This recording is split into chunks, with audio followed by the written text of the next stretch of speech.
Dialogue is going ahead this Friday. The first part of the initiative will start with the National Convention meant to deal with the modalities and outline of how the National Dialogue will take place. The National Dialogue is yet another way for South Africa to assess the progress made in the last 30 years of democracy, assess what went wrong, and consider how to salvage the dream of a prosperous country under democracy. Hearing the call for an introspection as a country, President Cyril Ramaphosa gave substance to the proposal for a national dialogue, an idea sewn into the fabric of the Government of National Unity on its establishment in August 2024. Ways having dialogues is part of our DNA as a nation. But it hasn't been smooth sailing, and the lead-up came with hiccups along the way, including the preliminary 700 million rand price tag, which raised eyebrows. And now recently, the preparatory task team responsible for the readiness of the National Convention became divided on many issues.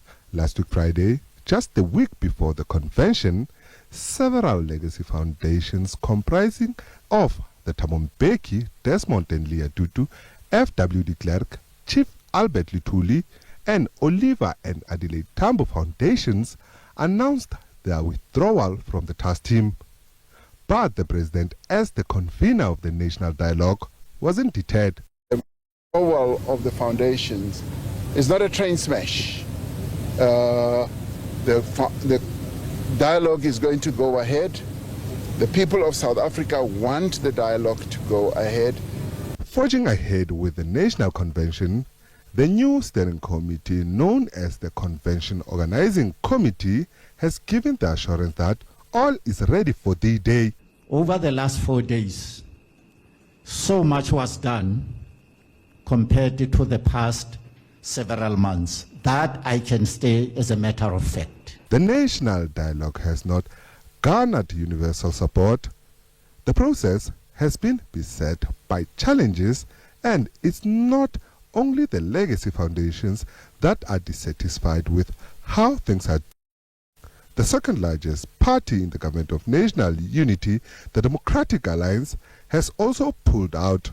And the country is bleeding, and while our people are suffering, the government wants to now spend hundreds of millions of rands on a national dialogue.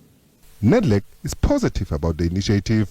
We have systems in place as NEDLEC to make sure that all costs associated with any project we are involved with are accounted for.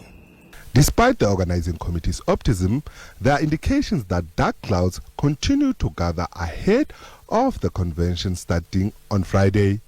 Meanwhile, political analyst Sandile Swana has made a bleak prediction of the National Dialogue. The ruling elites are going to produce a document that they claim we produced that document, the South Africans.